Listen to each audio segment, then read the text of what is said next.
Hello everybody and welcome to another video. So in this video we're going to be painting up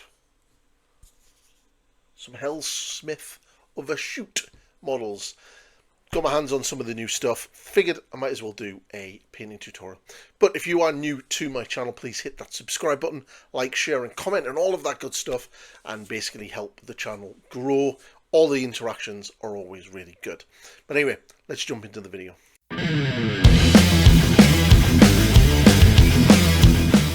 Yeah, I'm going to be painting up some Helsmith of Hashut. Now, I was going to be doing a box to board challenge, a little bit of like more Warhammer does, aka Ben, but it was taking me an awfully long time, and it was really starting to get on my nerves. Even though it was quite a small model count in the box, trying to get them the way I wanted in the time frame was quite annoying. Now, I got to about 17 hours, and I had basically the crew left to do on the war machine, and then do all of the bases and a couple of little bits of detail on the models. But all in all, I was quite happy, and I knew I was going to get everything painted within the 24. But it was a lot of editing and everything else, and it was starting to get quite frustrating. So I just binned it off, and I thought I should just do a tutorial on how I'm going to be painting them, which is using the new bull centaurs. So this is what we're going to be doing now. So what I'm going to do is we're going to jump in, and then we're going to explain what is going on. Yeah, so these models are absolutely amazing. They're such a really good kit, and you get 3 in a box, and you obviously, they are a dual kit, so you get these guys and then you get the Anointed, which basically is just a new upper body. So this is the Despot that I painted while I was filming everything for the box to board challenge. I'm just really quite happy with it. This is the first guy I did. And this is this is my troops, so you kind of sort of see where we're going. And this is kind of what we're going to be working on in this paint tutorial today. And this is the model we're going to be doing it on. It's kind of quite open, so makes it a little easier. Starting off, we're going to be using a Baden Black, and what I'm going to be doing is just going around all of the armor panels and basically giving them a layer of a Baden Black. The reason for this is if I make any mistakes or go over the lines or go onto the panels, I can clean it up with a Baden Black, and then it's not going to look a bit weird because the primer and the pot black is 2 very different finishes, so it kind of keeps everything the same. So working on the sort of cow, the bull part first, we're going to be base coating everything with Mournfang Brown. Yeah, just work your way through it, take your time, thin a little bit of paint, use a fairly sized brush. I'm using a size 3 orange brush. Absolutely love these brushes. Affiliate link in the description below if you want to go and grab yourself some. And you can save yourself 10% at the checkout by using my affiliate code PP10 or Papa 10 or Pointy Paints 10. So yeah, use that and save yourself some money at the checkout. But like I said, description down in the description to get all the details for that one. So just work your way around. I used about 3 layers to get a nice solid base coat, and then once we're going to be doing that, we're going to start getting it shaded down and then highlight it back up again. So for shading, I used Rhinox Hide, mixed it right down so it was a bit of a wash, and then just slapped it all on, making sure it basically sits in the deepest recesses. Not really too worried if it does go over the highest areas, because we're going to come back and tidy everything up once we've got everything shaded. So have a little bit of fun there, and don't really worry too much. If you want to base coat the leather at this stage and use the Rhinox Hide over the top of that as a wash, then feel free. It's really handy because you can do 2 things at once at that stage. So just keep working around. Now once you've got that, and what I'm doing is I've added a little bit of black into the Rhinox Hide at this point, and I'm really sort of just focusing this on in the deepest parts of the muscles. So you can kind of sort of see me just like sort of lining that in, and in the sort of deepest recesses of the model. Again, this is entirely optional. If you just want to do the one wash, just go ahead and do it. You don't need to use Rhinox Hide either. You can use one of the contrast paints. So what we're going to do is start building up the highlights on the brown colour. So I'm using a mix of Mournfang Brown and XV88. So Mournfang Brown at the start, and then just slowly adding small amounts of XV88 into your mix, and picking out the most raised prominent areas of the miniature. Slowly building it up. And now if you do a little bit quite stark and you kind of want to thin it down, just using like your brush, or like I'm doing there, just feathering it off to create that little bit of a blend. But basically what you want to do is you want to sort of build up enough of the XV88 into the Mournfang Brown till you're almost at, I would say, a 60-40, 70-30 mix of XV88 and Mournfang Brown. And then you just want to do a pure XV88 edge highlight around all of the sharper points on the muscles and on the flesh areas to really sort of get that definition popping, you know, just like typical heavy metal style. Then once you've done that, what you want to do is get the Phoenician purple and start blocking in all of the cloth areas. Now this paint is really bad coverage over black, and this took me about 5 layers in total to get a complete opaque base colour. It was a bit of a nightmare, to be fair, and to be honest, in hindsight, I should have probably have base coated it potentially with Naggaroth Nightshade, which has a better coverage, and then gone back over with this and laid over the top of it. But I kind of just jumped straight in and you know, sort of went straight in with this one. Now what you can do, if you don't want to do that, you can sort of do a 50-50 mix of this and Naggaroth Nightshade and then do the base coat, and it will probably cover the black a lot better than what this is. And yeah, like I said, it's about 5 or 6 layers in total. So this is me basically at the end. I was pretty much literally 5-6 layers in. It was a bit of a nightmare. It took so long, and the paint was drying really slowly as well because it was quite cold. So I was having to like get the hairdryer out and blast it and get it dried and then go back in again. And yeah, definitely learn from the mistake. Either use a slightly better coverage paint and then layer up. So using Naggaroth Nightshade, we're going to be shading all of the sort of deepest recesses. You can add a little bit of black to this if you want and really sort of go really, really dark. You can slap it entirely all over. If there's a contrast paint, a purple contrast paint that you quite like Shai's purple or something like that, then feel free to use that. I'm just basically getting this and just putting it into all of the deepest recesses and then working it. You can kind of create a nice little blend. You can sort of really sort of glaze this down to your darker points if you really wanted to. You know, sort of like glaze in and then leave it to dry and then glaze again and build up that shadow area. Really quite nice. This is a gaming piece for me, so I'm kind of sort of mindful that I don't want to be spending too long on each individual part of the model, because obviously I've got quite a lot of models to paint for the army, so I just want to sort of get it done. But when it comes to the arms, mainly concentrating to the underside. Now for the highlights, I'm going to be using Genestealer Purple and Phoenician Purple, and basically I'm just going to be adding small amounts of Genestealer into the base coat and then building up those highlights with very thin layers. Eventually, all of the sharper edges I'm going to be picking out with Genestealer Cult. Is it Genestealer Cult? Genestealer Purple, like as an edge highlight, as you can see here, picking those points out, and then sort of just really sort of like enhancing that definition of the cloth, mainly for likes of the arm parts where a lot of the folds are. The on the rest of the models on the range, there isn't that much of the cloth being shown, to be completely honest. There's a little bit on the arms and things like that, and the odd cape on some of the heroes. So there isn't that much, but on these guys there is, because obviously you've got this larger part of cloth hanging down around the sort of cowl part of the model. So just bear that in mind. You know, you're going to take a little bit longer here than you are on your infantry.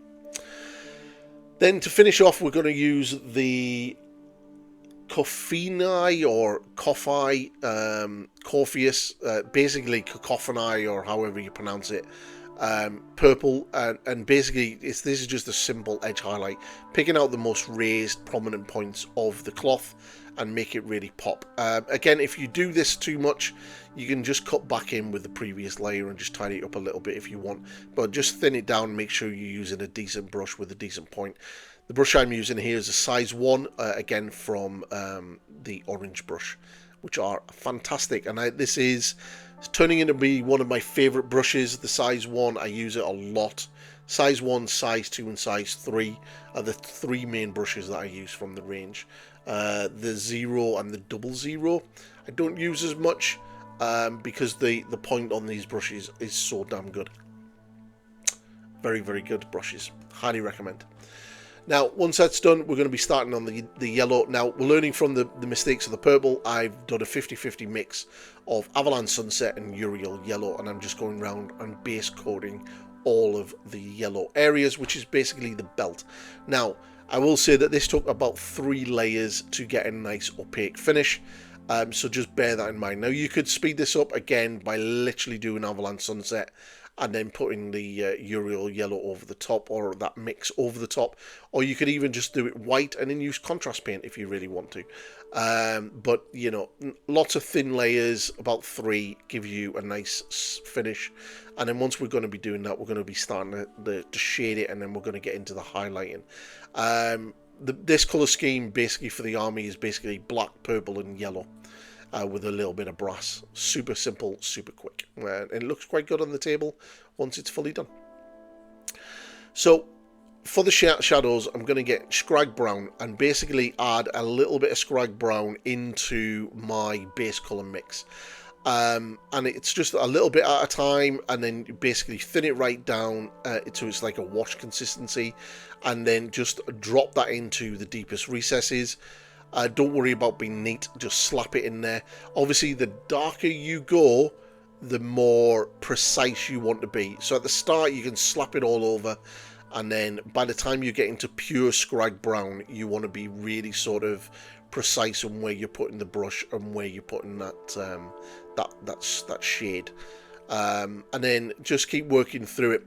Now, at this stage, basically what I'd done is I got the Uriel Yellow and then started to build up and clean up the uppermost parts of the cloth.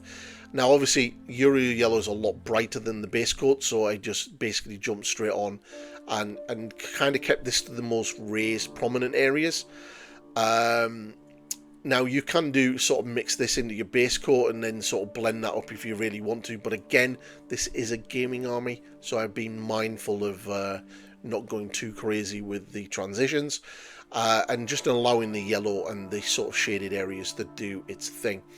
Now, just pick out all of the raised points. And again, if you ever make a mistake at this stage, you can just get your previous shaded colours and mixes off your wet palette and just basically slap them back in again, and that'll smooth that all down and sort of get all of that in.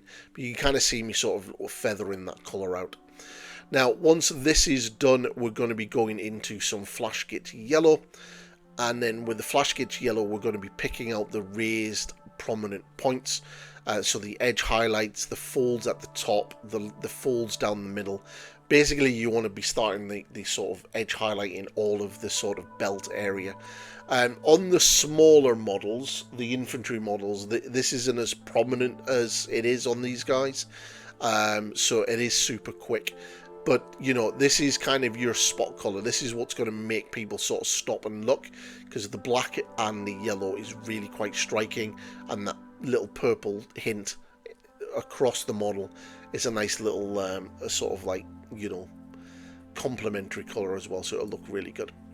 So once you just work around the whole thing and picking everything out, and then once you're happy, we get ready to move on to the next stage, which is going to be Phalanx Yellow, and this will sort of just make that yellow pop. So as you can see, Phalanx Yellow, and all you're going to be doing with this is picking out the extreme highlights, the sharpest, highest points of all of the area.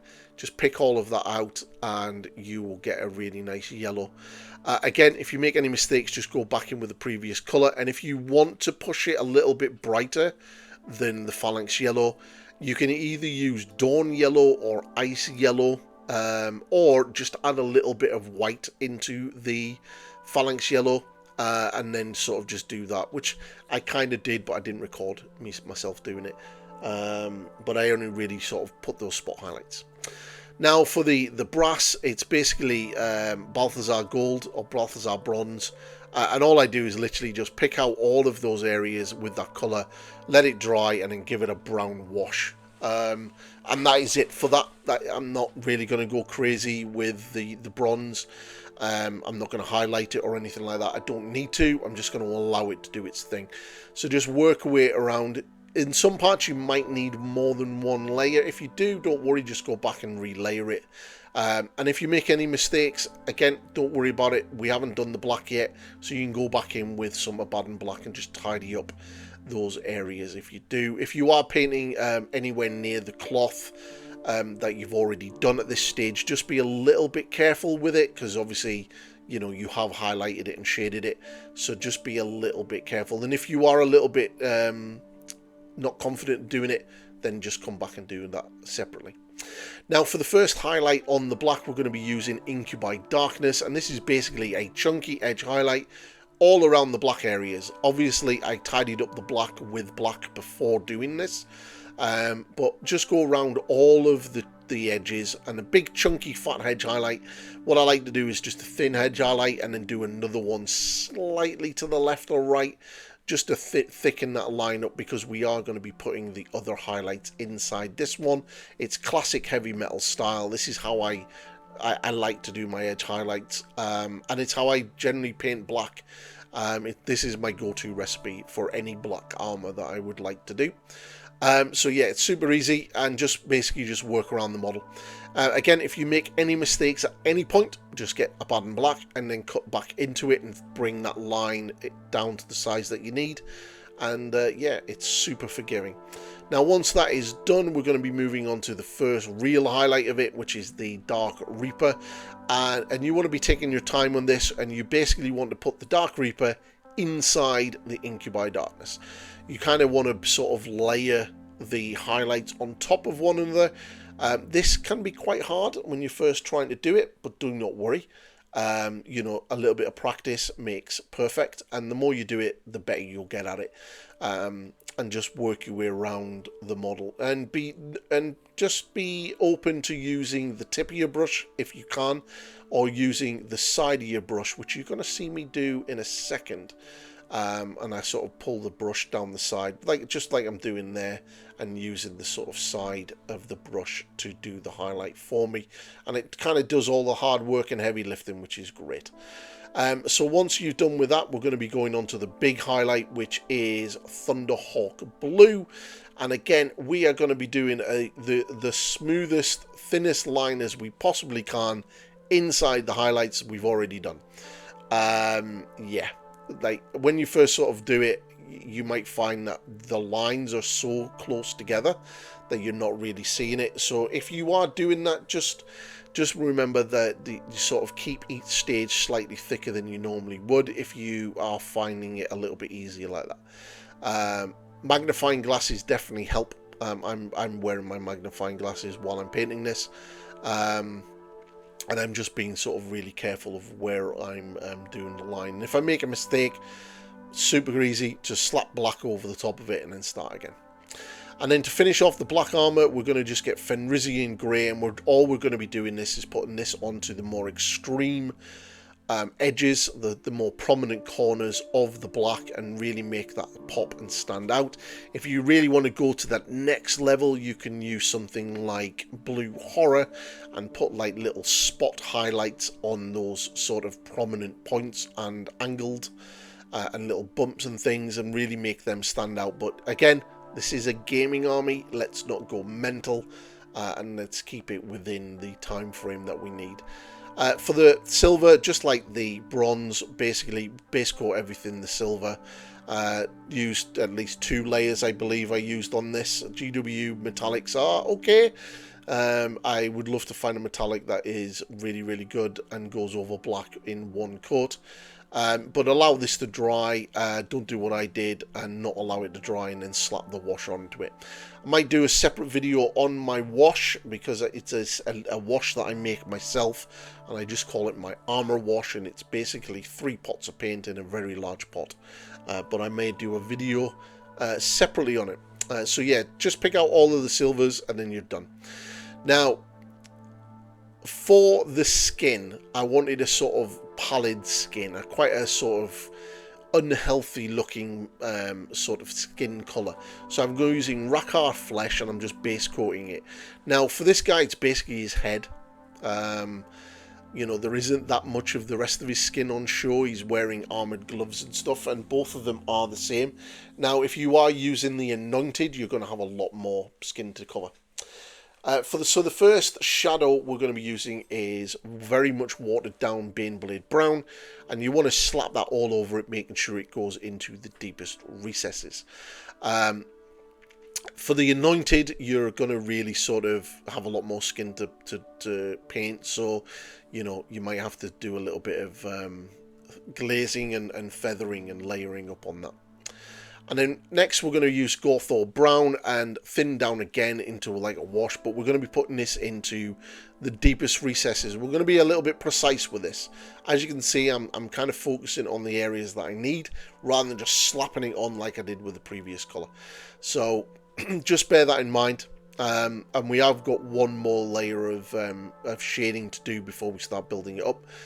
So just work your way around the model and just pick out all of those deepest recesses.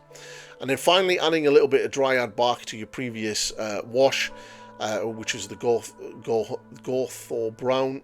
Basically, you want to be putting this mix into the deepest points of the face and the head. Really sort of make those areas stick out. Then we're going to get Rakhar Flesh, and we're just going to go back up and tidy everything up by giving it a very thin layer on the prominent upper parts of the facial features and start building up those highlights. And this is kind of your first sort of pass of that. And all it is a very thin layer, leaving the sort of previous base coat and shadows in the recesses and in the sort of darker points, and you'll create that natural transition anyway. Now, adding in the Pallid Witch Flesh to the Rakhar Flesh, and basically I was just adding a little bit at a time, and then I was slowly building up those highlights on the raised areas. So when you're sort of looking at that, you're looking at like sort of the cheeks, the nose, the forehead, the eyelids underneath the eyes and stuff like that. And I actually painted the eyes as well, which was basically just paint them white and put a black dot in the middle. But you just sort of just want to work around sort of picking up the raise points, keep adding a little bit more Pallid Witch Flesh until you're basically happy and you're using pure Pallid Witch Flesh. And then once you're done, you're done. Just be careful, and if you do make a mistake at any time, just go back to the previous layers and pick that out. Now this model does have eyebrows, so you know at some stage I do sort of pick out the eyebrows and paint them black. Yeah, it's kind of cool that GW are adding eyebrows now. It's kind of awesome. Now basically just finishing off the model, all we're doing is the glow. I base coated the weapon sort of areas white, and then I'm getting some warpstone green, warpstone glow, and just thinning it right down and then washing over it, sort of build that greeny colour of onto these areas. Now if you really want to sort of really make it pop, you can do this more than once. And then finally, to sort of finish off, just edge highlighting with some moot green. And then that's pretty much it. And at this stage, the model's pretty much done. There are certain parts on the model that I haven't covered, but I'm going to sort of point them out in a second. But pretty much once you finish that, base coat it, and it'll look a bit like this. So as you can see, I've done the fur on the back of the legs, which is basically just... so it's pretty much dawn stone, and then it was washed with... Escher grey and then sort of picked up with Dawnstone and Ministartan grey, and that was it basically. And the leather was done exactly like I do in all of my other painting tutorials, which are up on the channel now. But yeah, super easy, super done, and looks awesome. So that's the video. I think it turned out pretty well. I'm quite happy with it. Yeah, so super simple. There are obviously certain parts, like I just mentioned, that I haven't really covered in the tutorial, like the leather and the fur. There's tutorials already upon the channel for them if you want to go and check them out in a little bit more detail. But the fur on the back of the legs was literally just base coat it, wash it with the darker shade, highlight it, and then extreme highlight. That's it, done. The leather is basically how I do my leather in all my other leather videos as well. So nothing too strenuous. But yeah, this is a super easy model to paint. Really quite happy with how it's come out, and this is what I was doing for that box to board challenge, was basically just painting exactly the same way with this colour scheme, and I was able to rattle it through quite quickly. As you can see, it's not overly complicated, it's quite clean, which is perfect for what I want. The base itself is literally just some textured paint, dry brush with some Doom Ball and Scrag Brown, and then it got a sort of reddy, earthy sort of pigment. Mix that in with a little bit of airbrush thinner, and just slapped it over the top of the base, let it dry, glued the tufts, done. And I'll just do all of the trim, either black or Steel Legion drab, whichever one takes my fancy, or maybe Doom Ball brown, and then that'll be it done. I can see myself getting through this army quite quickly. It is super good. Once I get hold of the hobgoblins, I will do a tutorial on them, because there's a little bit difference there with the skin. But all in all, I'm pretty quite happy with it. If I get the big brass bull, which I probably will, I'll probably do a tutorial on that as well. But yeah, quite happy with it. So yeah, I am getting back into Age of Sigmar. I kind of just want to play the game. I do kind of miss it, and I'm really loving the new Chaos Dwarfs. So if you want a bit of more content on Age of Sigmar and the Chaos Dwarfs, then hit that subscribe button. If you want a lot more old world content, and there's a lot more old world content coming, definitely hit that subscribe button, and hit it if you want to have a chance to win some models, because once I hit 5,000 subscribers, I will be doing a giveaway. We're almost up to 4,700, so we're getting really close, and we're going to hopefully we'll be able to do that by the end of the year. But anyway, thank you for all the support, and I'll catch you in the next video. See you later.